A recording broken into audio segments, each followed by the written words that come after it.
22 총무품, 즉, 위촉 20.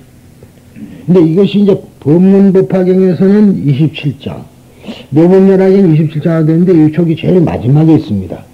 그런데, 제가 보기에는 구마라집이 어째서 이것이 앞으로 끌어놨는지, 그건 모르겠어요. 원래 총무가 제일 마지막에 있는 거거든요. 그런데 이걸 격을 좀 벗어나가지고, 그래서 여기서 보면은 이제 문제가 되는 게 곧 나옵니다만, 다보열애랑 다 가십니다. 여기서. 가게 돼 있는데, 또, 관세음보살 법문품은 다보열애가 있는 걸로 되어 있다는 말이야. 무슨 말인지 알죠? 그러니까, 이렇게 되면 또 2차 3회가 되게 되는데, 들어가면 계속해서 총무품까지가, 말이죠, 허공부패로 이어져 본다는 그런 식이 되죠. 그러고는 이제 그 허공부패 내려와가지고, 다시 멱수산 돌아오는 것까지가 이거 있습니다. 총무 혹은 부촉이란 위촉이란 뜻이다. 누가 무엇을 위촉하는가 하면은 부처님께서 멸도하신 뒤에 부처님의 교법을 세상에 넓히는 사명을 제자들에게 위촉하는 것을 말한다. 앞으로 제21장 열애실력품에서 부처님은 본불이 교화한 본하의 땅에서 솟아난 지용보살들에게 이 법화경을 부처님께서 멸도하신 후에 널리 유통시킬 것을 위촉했었다. 그리고 2장, 즉 22장에서는 적화의 보살과 이 자리에 모인 모든 대중들에게 부처님께서 멸도하신 뒤에 법화경을 널리 유통시킬 것을 맡기는 것이다. 적화의 보살이라는 본하의 보살에 상대되는 말로서 적불인 석존의 교화를 받은 보살들을 가리킨다. 석존의 이제 이걸 직접 가르친 보살들을 말한다.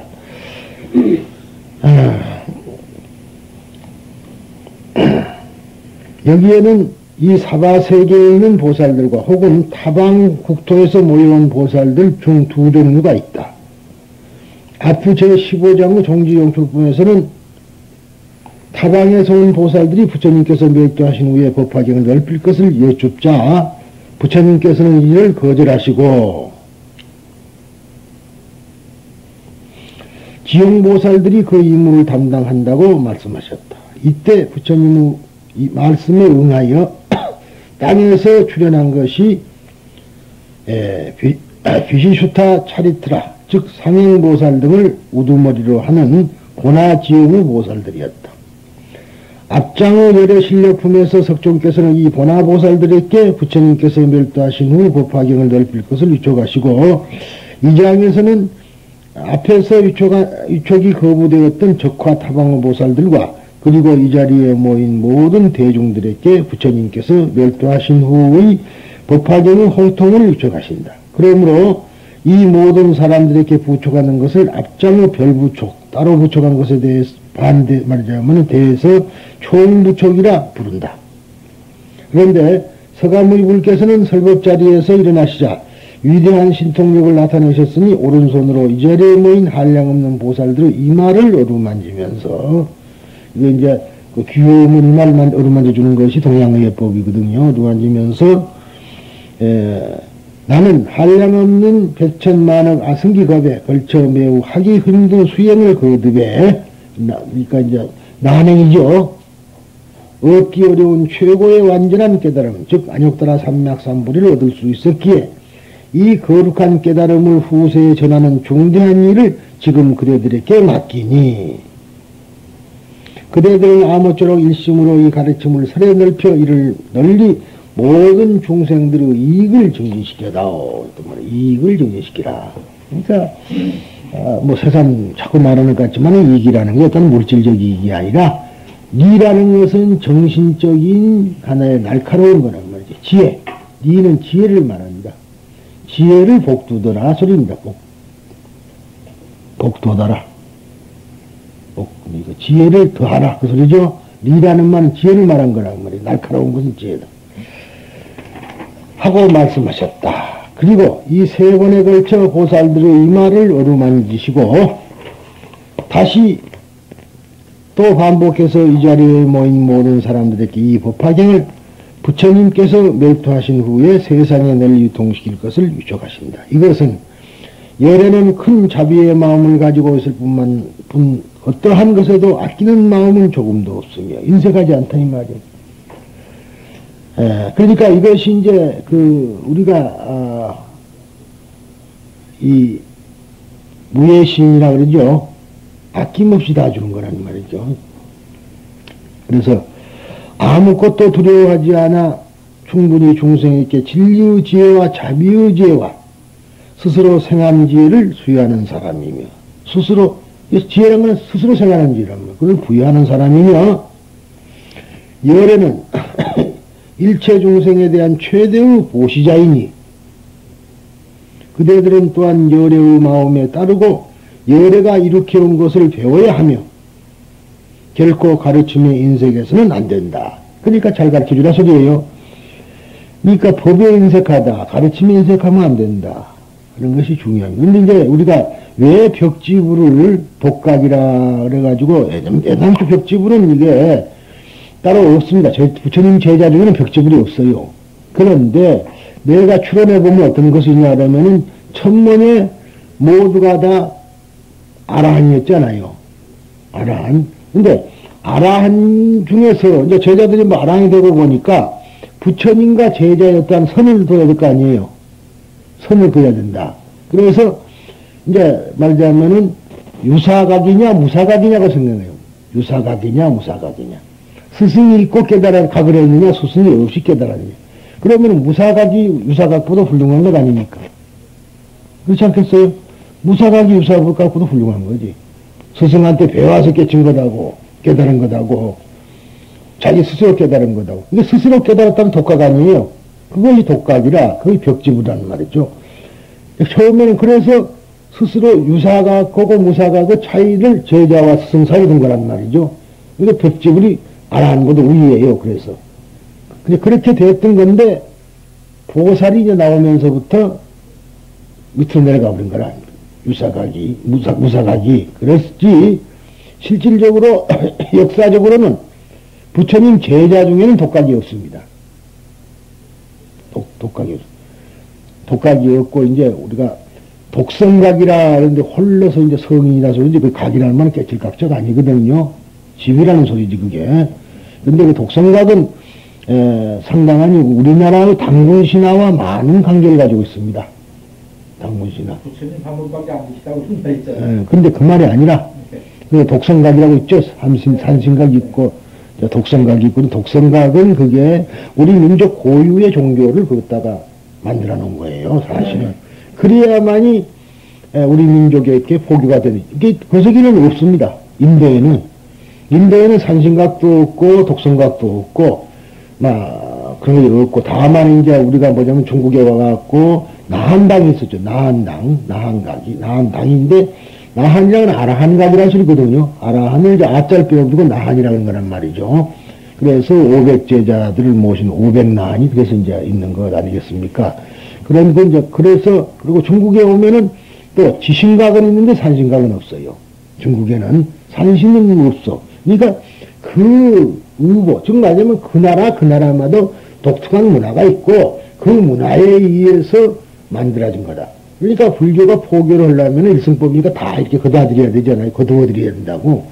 다 거두어 섭수하려고 보니까 그 나라에서 가지고 있는 고유한 종교 형태, 이것을 불교로 끌어들여가지고 절 뒤에다가 조그마히 지어 놓으니까 그것을 믿는 사람은 거기 들렸다가 법당에 들리고 근절에 절하고 나서 가고 이렇게 이제 그 통로를 만들어 놓고 서로 말하자면 하나로 이렇게 규율시키려고 애쓴 흔적이 보입니다.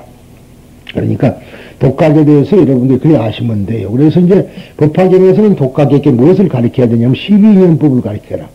각이라는 것은 인연법을 깨달은 거거든요. 자연의 이치를 깎은 거란 말이지. 그래서 한 소리입니다. 그래서 이 자리에 모인 보살들은 부처님의 말씀을 듣고 역시 3번에 걸쳐 그 분부하신 바를 빠짐없이 실행하겠습니다 하고 부처님께 말씀드리며 부처님께서 멸도하신 후에 법화경을 세상에 널리 유통시킬 것을 굳게 약속했다. 이 총부촉은 부처님께서 보탑안의 법자에서 일어나서 하신 것이므로 탑 밖의 부촉이라고 하고 이것은 총부촉은 탑 밖에 나와서 했다는 소리입니다. 하고 한 게 또 보살들의 이마를 어루만지며 행하셨기 때문에 마정부척이라고도 한다. 정수리를 어루만졌다 했어요. 천태대에서는 이 총부척을 다음 셋으로 나누어 해석한다. 첫 번째는 정부척으로서 부처님께서 보살들에게 직절로 부척하심을 말한다. 즉 처음부터 지금 이 가르침의 모든 것을 그대들에게 맡기고자 하니 그대들은 꼭 이 가르침을 받아들여 간직하며 잊고 외우며 널리 전해 두루 일체 중생에게 알리도록 노력하기 바란다라는 부처님의 말씀을 정부척이라고 한다. 두 번째는 석부척으로서 이것은 부처님께서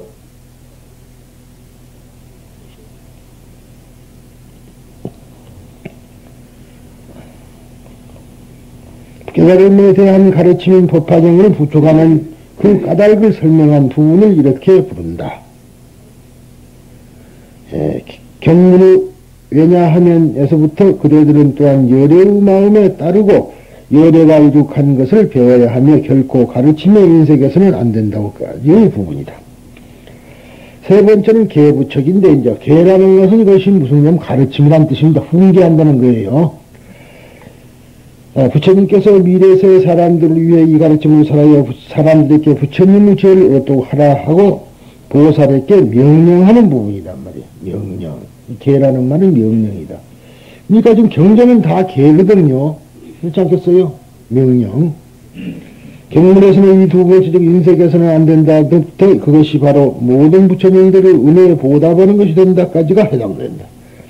부처님께서 멸도하신 후에 세상에 널리 이통시키는 것은 이 법화경에 있어서는 법사품 이대의 커다란 테마로서 그 사명의 족이 이 총부척에 의해서 일단 결말이 지어진 셈이다. 그 다음에 이제 다보불과 다보탑이 제자리로 돌아가다. 부처님께서는 이 총부척을 마치시자 분신의 여러 부처님을 본래의 국토로 돌아가게 하시고 또 다보탑도 그 문을 닫고 본래의 장소로 되돌아가게 하셨다. 그리고 서가모니 불께서도 공중의 다보탑에서 영축산으로 내려오셨다. 이로써 법화경의 허공법회는 끝나며 이후 설법전은 다시 영축산으로 되돌아왔다. 그런데 법화경은 이 22장으로서 결말을 지어도 하등 이상할 것이 없다. 대체로 한 경전의 결말은 부촉에 의해서 마감되는 것이 보통인데 이 묘법면화경처럼 부촉 다음에 다시 여러 장이 두어진 것이 이상한 예라고 아닐 수 없다. 그리고 제25장 관세음보살 본부에 보면은 이 22장에서 제자리로 돌아갔어야 할 다보탑과 다보불이 아직도 남아있음을 볼 수 있다. 사실 총무품이 이 위치에 있는 것은 같은 법화경의 텍스트 중에서도 묘법면화경뿐이어서 정법화경뿐만 아니라 번본 티벳 역 등 다른 여러 책들에는 이 총무품은 법화경의 최후에 놓여져 있다. 아까 그래서 27로 놓여져 있었단 말이죠.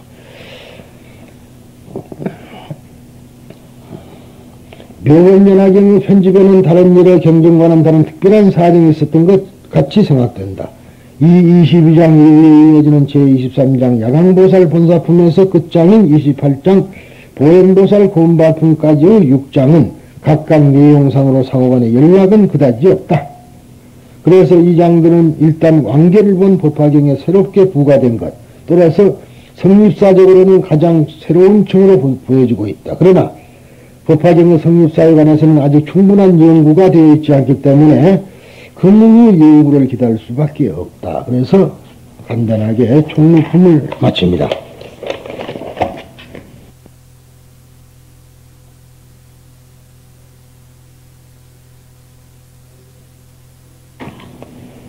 다음이 묘법면화경 야광보살 본사품 제23입니다.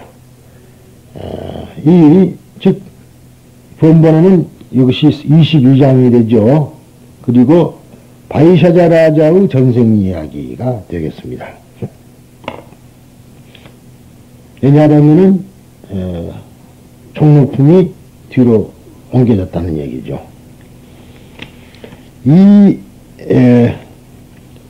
즉 하나 이를 몸을 불태워 부처님께 공양하고 소신 공양을 말합니다. 이 13장인 야광보살 본사품은 이 장의 이름이 나타내는 것과 같이 바이샤자라자, 즉 야광보살의 프라바요가 본사와 본생이 있어요. 본사라고 하는 것은 부처님의 제자인 보살이라든가 이런 사람들의 전생 이야기는 본사라 그러고요. 부처님의 전생 이야기는 본생이라 합니다. 본생, 날생짤 써요. 다릅니다. 즉 전생에서의 연결, 유래를 밝히는 것이 중심적인 주제로 되어 있다. 그리고 바이샤자라자 보살의 과거의 이야기를 통해 법화경의 공덕, 즉 경전수지의 공덕이 크다는 것을 설하여 법화경의 광선유포를 권장하고 있다. 이 23장이 유통본 중 하나라고 하는 이유가 여기에 있다. 그렇다면 바이샤자라자 보살의 본사는 어떠한 것인가? 이 23장의 첫머리에 별들의 왕에 의해 신통의 꽃이 핀 나크샤트라 라자 산큐수미타 아비즈냐, 즉 수왕아 보살이 나옵니다. 수왕아, 이게 숙자로 읽어서는 안 되고요. 잘 숙입니다. 별이라 할 때는 수라 그러고요. 별을 말할 때는 수라 그러고 잠자는 것을 말할 때는 숙이라 그런다 이 말이에요. 28숙이 아니라 28수입니다. 그래서 이 수왕아 보살 그래야지 수강아 보살 그러면 안 됩니다. 즉 수왕아 보살은 석존에게 바이샤자라자, 즉 야광보살에 대한 과거의 사연을 묻는다. 그러자 부처님께서는 이 수왕아 보살의 질문에 대해 다음과 같이 대답하셨다. 근데 수왕아 보살이 뭐냐면 아까 말한 대로 별들의 왕에 의해서 신통의 꽃이 pis다는 사람을 보고 말합니다. 별들의 왕. 그러니까 별들은 작죠. 잘잘한 광명에서 조금 크다는 얘기 아닙니까? 왕이니까. 그래서 이제 그 별들의 왕. 그러니까 밝음을 말하고 있어요. 지혜. 이것을 우리가 잊어서는 안 됩니다. 어두운 밤길에 다른 없더라도 별들이 있어야 되겠죠. 그래야지 밤길이 덜 어둡고 헤매임이 없다. 그러니까 결국은 밤을 이야기한 거는 우리가 헤매임을 말한 거고 미혹을 말한 거고요. 미혹. 이제 별들이라는 거는 그 미혹에서 벗어날 수 있는 하나의 조그만 시간 광명을 말한 겁니다. 아득한 그 옛날에 달과 태양의 깨끗한 빛남에 의해서 행복한 분이라는 즉 일월 정명 등 열애, 즉 찬드라 수리야 비마프라바사 수리. 그러니까 이 찬드라라는 것은 해를 말하고, 찬드라는 아닙니다. 찬드라 달을 말하죠. 수리야 비마프라 바사 슈리, 슈리라는 그것은 프라바 슈리라는 명덕을 말합니다. 명덕, 덕 슈리, 만슈 슈리 그러죠. 만주 슈리를 묘덕이라고도 합니다. 그래서 그런 부처님이 계셨다. 그 부처님에게는 많은 보살과 성문의 제자들이 있었는데 그 중에 모든 중생에게 좋아하는 모습을 가진 사람, 사르바 사뜨바 프리야 다루카샤나, 즉 일체 중생 희견보살이라는 이름의 보살이 있었다.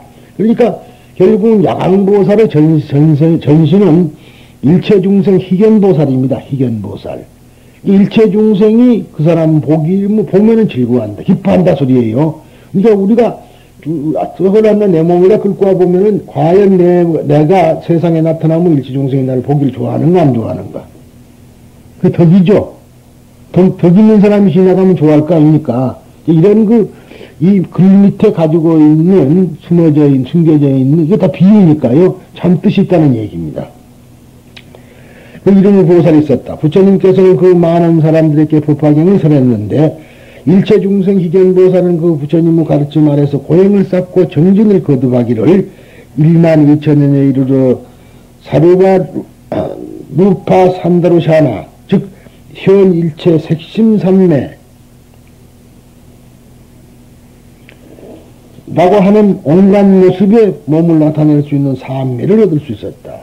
이거 열심히 해서 일체 색신을 나타내는 그러한 삼매를 얻었다. 그래서 근데 그것은 뭐냐면 온갖 모습으로 자기 몸을 자유자재로 변화시킬 수 있는 그러한 삼매를 얻었다는 얘기입니다.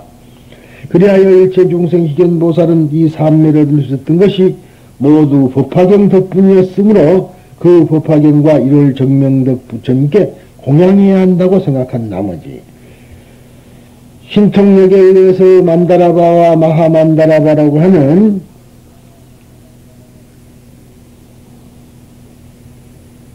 하늘의 꽃들과 가루로 된 검은 찬다나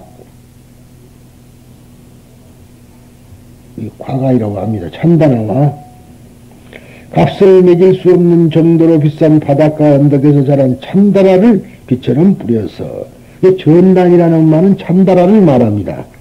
그런데 이게 다 향나무예요. 그러니까 말하자면은 견흑 찬다라. 그 다음에가 해찬 찬다라. 근데 이제 제일 좋은 것이 해찬 전단이라고 합니다. 해찬 바닷가에서 나는 거. 지금 우리가 바닷가에서 나는 걸 보면은 동백을 볼 수 있는데 동백은 바닷가에서 나죠. 주로 동백섬은. 그것을 그 향을 전단을 빛처럼 뿌려서 그러니까 꽃곤양 향공양 그러잖아요. 만다라바를 그런 식으로. 그래서 부처님께 법화경에 공양을 바쳤다. 그러나 그것으로는 아직 만족할 수 없었다. 자기 마음이 그걸로서 만족을 못 느꼈다. 비단 꽃과 향을 바쳤지만 그렇게 좋은 하늘의 꽃과 해찬의 전단까지 바쳤지만 그것으로서 흡족하지 않았다. 그래서 신통력에 의한 공양보다도 내 몸을 바쳐 공양하리라는 마음이 들었다. 일체 중생 희견보살은 1200년, 근데 번본 및 정부파경에는 12년이라고 되어 있다. 네, 걸쳐 각가지 향을 마시고 여러 가지 향유를 마신 후 몸에 향을 바르고 몸에 부어 적신 뒤에 자신의 몸에 불을 붙였다. 그러자 그 불은 1200년에 걸쳐 계속 불타며 80억 겐지스강 모래만큼의 세계를 비추었다. 자, 수아마 보살이 물었단 말이에요. 작은 불이 물었는데 지금 큰 불을 말한 거죠. 자기 몸을 태웠으니까. 그리고는 그 빛이 얼마를 했냐면 그 80억 겐지스강 모래만큼의 세계를 비췄다니까 엄청나게 광명이 컸다는 얘기 아니겠어요. 그 세계의 부처님들은 동시에 일체중생 희견보살의 몸을 태워 바치는 공양을 가장 거룩하고 가장 높은 공양이라고 찬탄했다. 그 불꽃은 1200년 후에 보살의 몸과 함께 완전히 타서 꺼졌다. 결국 이것 때문에 분신자살이 있게 된 겁니다. 이런 것을 잘못 이해를 하면 이런 문제가 생겨요. 그리고 어떤 사람은 제대로 손가락 하나라 그랬다 해가지고 여기다가 잘라가지고 이것을 뭐 그 참 불 붙이고 그런 거 봤죠. 그 누가 그러는 거니? 일단은 그따 법화경에도 안 하고요. 그것도 안 하고 그 누구요? 무량사라고 그 학천에 있습니다. 그 절에 그 묘창 스님인가가 그것을 했다고 해서 그 책에 보면 손가락을 사진 찍어 놓은 거 있다고. 그래서 내가 미쳤냐, 이거 미쳐도 보통 안 미쳤다. 그거 남을 했는데, 하도 내가 욕설을 잘해서, 그 묘창 스님, 나 밀타 스님 보고 대놓고는 뭘 못하고, 묘창 스님 욕을 직설하게 해버렸다고 같이 자면서 그랬더니 한 소리가, 밀타 스님, 해경 스님에서 그랬더니, 그때는 철이 없어 그랬다. 근데, 그러면서 하는 소리가, 그 당시에 우리 자기들이 군대를 갔다 이거예요. 그래서, 이제 변명을 한다고 했다. 근데 제자들 보면 못하게 하는데 이놈들이 보살들이 손가락만 자르면 그냥 큰절하고 큰 스님 되고 그러니까 이 자식들이 자른다고 말이지. 그렇게 이야기를 하더라고요. 그러니까 참 안타까운 얘기입니다. 그렇게 해서 찬탄했다. 그 불꽃은 1200년 후에 보살의 몸과 함께 완전히 타서 꺼졌다. 일체중생 희견보살은 불에 타서 목숨을 마친 후에 다시 같은 1월 정명덕 그 국토 안에 정덕왕집에 호련이 나타났다. 그래요. 그때 1월 정명덕 보살은 불은 아직도 세상에 계셨으며 일체중생 희견보살은 제자 부처님을 만날 수 있었다. 그러나 그 부처님께서 인멸할 때가 가까웠다. 부처님께서는 일체중생 희견보살에게 인멸 후 법화경과 유고를 널리 유포하여 줄 것을 부탁하신 후 인멸하셨다. 그럽니다. 근데 이것이 이제 뭐냐면은 정덕광, 집에 태어났다 그렇게 나오는데, 이 다음에 27장, 뭐냐면은 묘장엄왕보살 본사품에 보면 이 다음에 야강보살과 약상보살에 대한 또 얘기가 나오니까 이 다음에 이제 할 때 이것을 기억해 주기 바랍니다. 일체중생이견보살은 슬퍼하면서 부처님을 화장한 후, 답이라고 했지만 답이라고 현대말로 고쳤습니다. 화장한 후 84,000의 보배 병을 만들어 유고를 넣고 84,000의 탑을 세워 그 속에 안치하여 공양했다. 사리 공양을 마친 뒤에도 일체중생 희견보살은 아직 만족하지 못했다. 그리하여 여러 보살과 성문 제자 및 천신용 야차 등의 모두들 앞에서 보살은 두 팔에 불을 붙여 태우며 사리에 공양했다. 그 불은 이번에는 72,000년에 걸쳐 계속 불탔으며 일체중생 희견보살은 그 사이에 그 자리에 모인 모든 사람들을 교하여 많은 보살들이 모두 현 일체색신산매를 얻을 수 있었다. 교화된 제자들은 스승인 보살의 두 팔이 불에 타서 없어진 것을 알고 한결같이 근심하고 슬퍼했다. 보살은 나는 두 팔을 버렸지만 그 대신 금색의 부처님 몸을 얻을 것이다. 만일 이 일이 진실하여 헛되지 않으면 없어진 나의 두 팔이 다시 원래대로 회복될 것이 분명하리라. 이렇게 맹서의 말을 마치자 곧 보살의 두 팔은 원래대로 회복되었다. 이 일체중생 희견보살은 누구인가? 지금의 바이샤자라자 야광보살이 바로 그 사람이다. 만일 발심하여 위없는 바른 깨달음을 구하려 한다면 손 혹은 발가락 하나라도 태워서 불탑에 공양하라. 그 공양은 다른 어떤 공양보다 훌륭한 것이다. 이 글자대로 보면 부처님 제자들 줄줄이 엮어서 병신되게 알맞죠. 그렇잖아요. 손가락 하나 발가락 하나 다 잘라보면 전부 병신이지 뭐. 근데 이것을 보면 왜 손이 다시 나타났다 하는 것도 무엇을 상징하고 있는가. 뒤에 나오니까 또 이야기를 그때 하겠습니다만 이걸 그렇게 문자상으로 보면 안 된다는 얘기죠. 이상이 부처님께서 밝히신 야광보살의 전생의 이야기와 현재의 야광보살과의 연결이다. 여기에 설하고 있는 것은 내 몸을 불태워서 법화경과 부처님께 고양하는 소신공양이다. 처참하고 힘겨운 공양이지만 이 소신공양은 이 법화경에 설하진 이후 실제로 행하진 예가 있으니 중국 고성전에도 그 기록이 있으며 우리나라에서도 이러한 예를 볼 수 있다. 이것은 신앙의 굳건함을 실증하는 것이지만 이와 같이 자기의 생명을 돌아보지 않고 실천한다는 것은 비단 법화경에 국한되지 않고 물은 모든 종교에서 자기의 몸과 목숨보다도 더 그 가르침, 즉 말씀이 소중하고 거룩한 것임을 자각했을 때에 사람들은 자기의 생명을 내던지는 것이다. 즉 몸은 가볍고 가르침은 무겁다.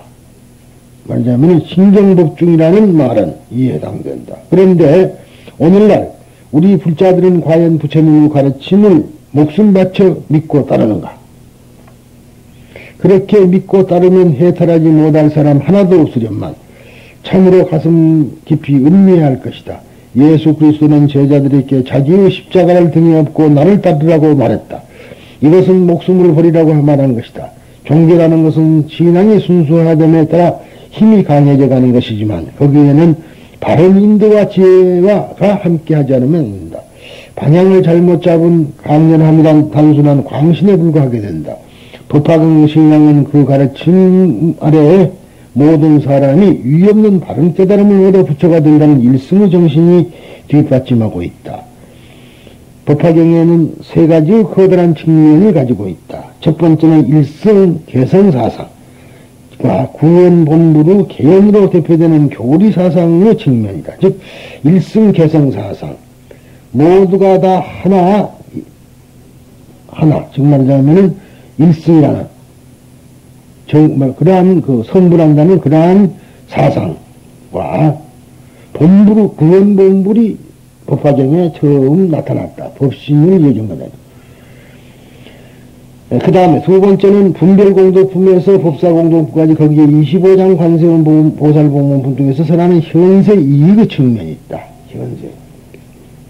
마지막 세 번째로 이 야광보살본사품이나 법사품, 권지품 등에서 설하는 몸과 목숨도 아끼지 않는다는 부자석신명으로 법화경을 세상에 널리 넓히는 것과 실천의 측면이다.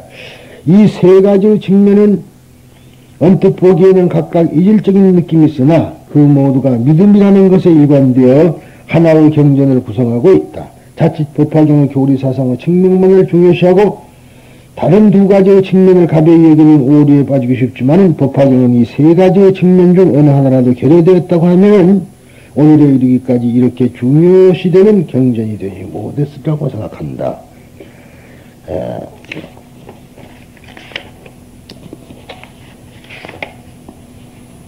그런데 이건 중요한 게 있습니다. 손가락 하나 발가락 하나를 자른다는 것은 뭔가니 내가 손으로 손 하나 움직이는 것도 등불이다라는 거예요. 중생교화에서라. 어두운 중생에게 길을 찾아올 길을 찾아올 수 있는 불도를 찾아올 수 있는 등불이다라는 얘기지. 이걸 잘이라는 얘기가 아니네. 글자로 보면 잘라야겠죠.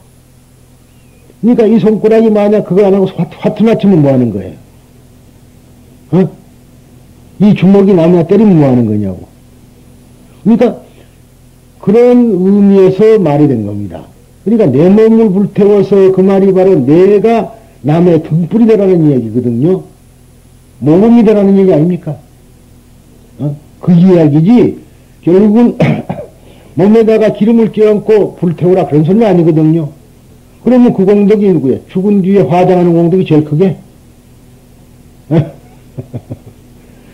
그러니까 이 글을 잘못 보면은 그런 문제. 뭐 신앙이라는 면에서 상당히 칭찬도 하지만은 사실은 그것에 앞서서 해야 될 것이 그러한 신앙이 있고 감사한 정이 있으면 내 몸을 태워버릴 것이 아니라 내 몸이 바로 중생교화에다가 바쳐야 된다.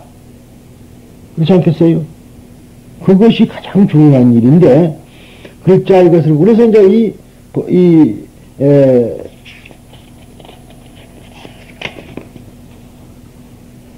법화경에 신구의 삼업을 밝히는 방법이 있습니다. 그러면은 지금 몸으로 공양을 하라 했으니까 신구도 신이죠. 그 다음에 뒤에 나오는 묘음보살 범수품 구라 이 말이에요. 입이니까 묘음. 그 다음에 관세음보살 범수품은 의입니다. 의지요. 그래서 이 다음에 나오는 이와 마찬가지로 야광보살 본사품에는 지금 나온 말이자면은 분이 소위 그 수왕아 보살이었는데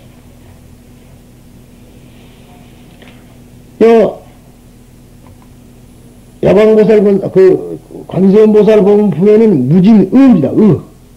의 보살이 나와요.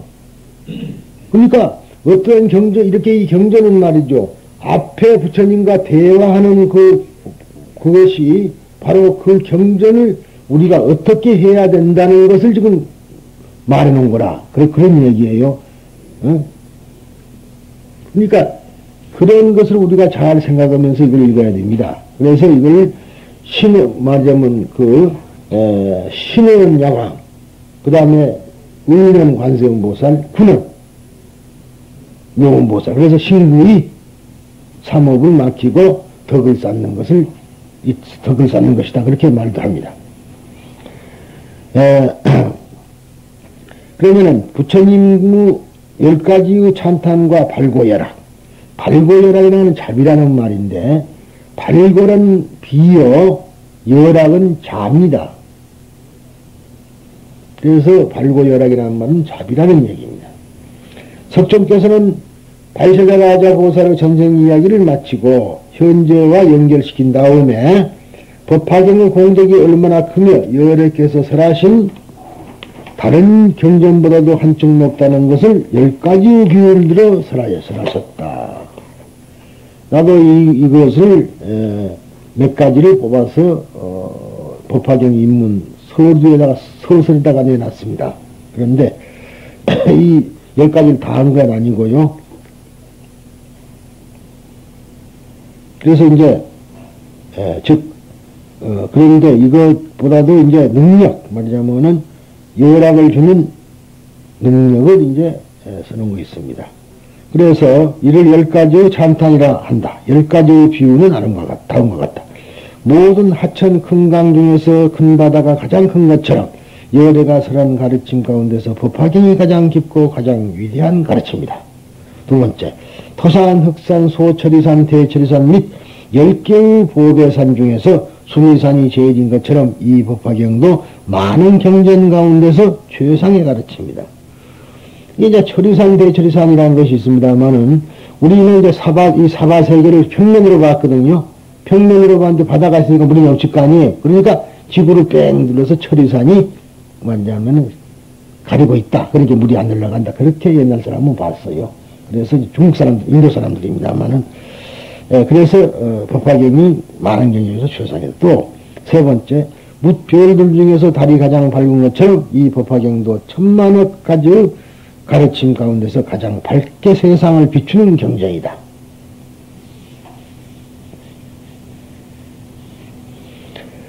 태양이 암흑을 제거하는 것처럼 이 법화경도 일체의 좋지 못한 어두움을 제거해버리는 경전이다.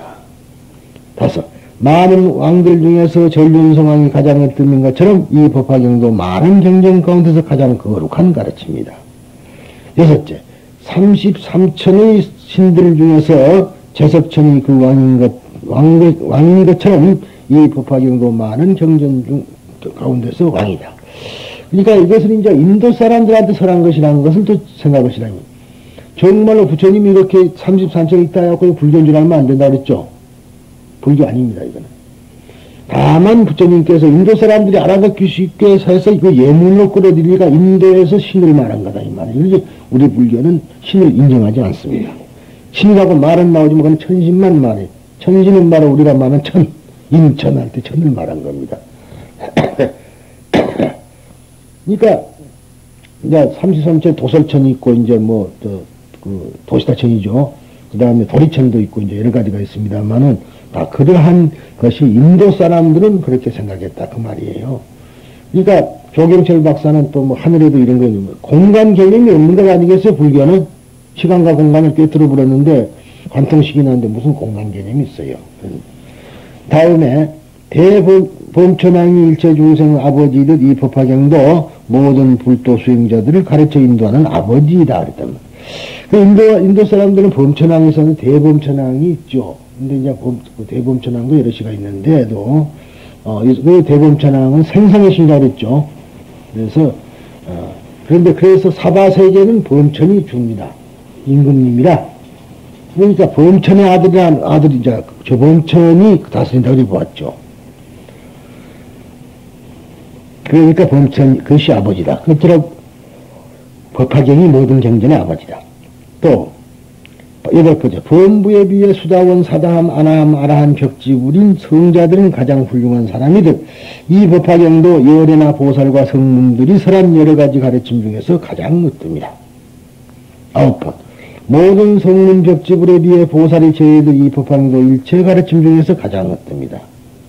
10번째, 부처님이 가르침의 왕이듯 법화경도 모든 경전 중의 왕이다. 그래서 가르침의 왕이 법왕이죠. 법왕. 진리의 왕이라 법왕. 이게 부처님이 법왕이라. 그런데 서경구 박사는 자기가 법왕이라고. 법왕이나 법주나 같습니다. 그렇죠? 어? 가르침의 주인이나 법왕이나 같은 소리입니다. 그래서 우리는 이제 우리 종단에는 종정이라고 안 하고 법주라고 그럽니다.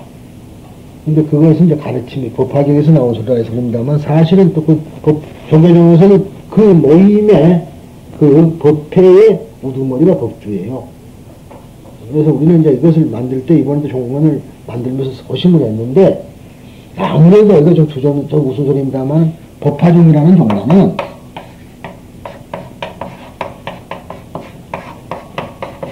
그렇게 따져서 우리나라 선조 양종에 비하면 작은 종이죠. 그렇잖아요. 그러니까 종종이라 하지 말자. 그냥 그보다 좀 말로 쓰자. 그래서 법주라 하자. 법주라 하자. 그렇게 법회에서도 회주라는 말을 회주도 많이 법회라고 해서 회주라고 그러고 법주라고 그러고 이게 이제 병법 사문이 법주거든요. 병법. 그러니까 그 말이면 이 지금 여기서 어떠한 법회를 법사를 할 때 진행을 하는 사람이 법주예요. 그렇게 보자. 그래서 종정은 같은 종이지만은 종정이라고 하지 말자. 아프리카에 조그만 나라도 한패, 미국같이 거대한 나라도 한패, 옛날에 소련같이 그렇게 거대한 나라도 유엔에 가서는 한 표잖아요. 그러나 말만은 우리가 조금 낮춰보는 게 안 좋겠나. 그래서 그 전에 보면은 조계종에서 놀란 것이 대한법화에 우리하고는 다릅니다만은 그 종정이라고 하는 분이 있었는데 그분이 여자였었거든. 그래가지고는 소위 말하자면은 연미모라 그랬어요. 거기서는 그랬는데 MB라 그랬는데 그 조계종에서는 옛날에 쓰는 것이 비로간을 썼거든요. 비로간. 지금 그런 걸 머리만 전부 빡빡 깎기가 좀 유행이지만은 지금도 뭘 큰 행사하면 써야 되거든요. 응? 로마 법왕처럼. 그러니까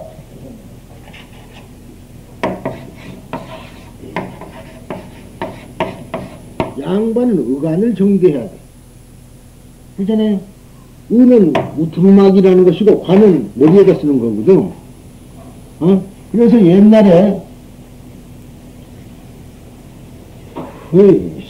소위 말하면 보통 상민은 말이죠. 수건을 머리다 썼어. 수건을, 하얀 수건을. 그래서 벼슬 없는 사람을 백두라 그랬다, 이거 백두. 벼슬 없는 사람은. 벼슬 있으면은 관을 쓸 거 아니에요. 소위 말하자면은,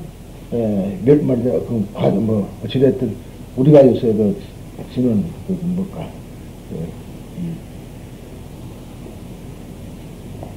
뭐라 그래요? 가문상제로 쓰는 거예요? 아니, 말고요. 그냥, 날총으로 좀 만들어갖고 쓰는 거. 그리고.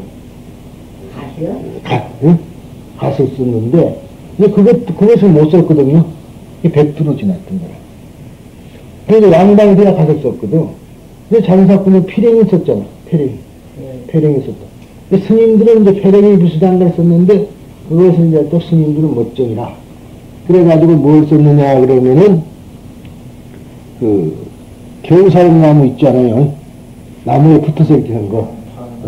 그거를 이제 그것을 뒤다가 그걸 넣어가지고, 이제, 말하자면은, 소나무, 여기서 나오고 있어요.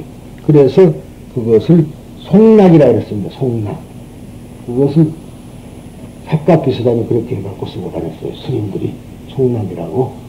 그리고 이제 승관이라 그래갖고 쓴 것이 이제 뾰족뾰족간이 아니, 그냥 동그라만 거, 중국 사람 모자 있잖아. 중국 사람 그 스님이 쓴 것처럼 그러고 쓰고 다녔습니다. 하얀 거 먹었어요? 예. 하얀 거. 그런 게 아니고, 하얀 게 아니라 그냥, 예. 동그라만 거 그냥 이렇게 쓰고, 이렇게 쓰는 거. 식당에 가면 쓰는 것처럼 이렇게 빡 쓰고, 그걸 쓰고 다녔어요. 근데 그걸 갓을 해갖고 다녔어요. 갓을. 그렇게 멋쟁이를 했는데, 우리가 대학 갈 때만 하더라도 대학교에 들어갔을 때보다 모자를 썼지 않습니까? 오늘 배려를 썼죠, 서울대학은. 사각이 없어지고 배려모를 썼고, 고대는 그때 고등학교 약간 끼가 좀 달라가지고 도리우찌 비슷한 걸 썼어요. 도리우찌. 그러니까, 공산당이 많았잖아요. 고대 공산당이, 고대 보성 출신들이 많았거든요. 지금은 그런 거 없지만. 그랬고, 연대는 서양학교이기 때문에 낙가오리 썼어요. 중전 모자를. 예? 그래갖고 그때 필그림이니 참 비쌌습니다만 그거 쓰고 다녔고, 양복 입고 다니는 데가 연대고, 고대는 그대로 학생모자, 단추 달린 거 있죠? 학생복에다가 도리우찌 비슷한 모자를 쓰고 다녔고, 해방되고, 그 다음에 우리는 이제 베레모를 쓰고, 애리들 이렇게 까고, 이렇게 스메리 말고, 까고 하는 것을 서울대학은 있고, 그런 것이 특색을 각 학교마다 하고 다녔는데, 꼭 모자나 썼던 거라. 그런데, 무언가를 어떻게 되어버린 게 모자가 좀 부서져 버렸죠. 그러니까 우리 스님들도 안 써요. 그러나 큰 행사라면 쓰게 되어 있는 거야, 저게. 의관은 정대해야 되거든. 지금 우리는 뭐 대통령부터 모자를 안 써버리니까 이제 안 쓰는데, 서양에는 미국식으로 되어서 그런 거라. 영국 사람들은 꼭 씁니다. 지금도. 영국 신사는 꼭 써요. 문장 스님은 그러시던데요. 모자 쓰면 못 들어보니까 또. 아니야. 모른 소리 하지. 근데 그것은 보통 때는 안 하지만은 그렇게 합니다.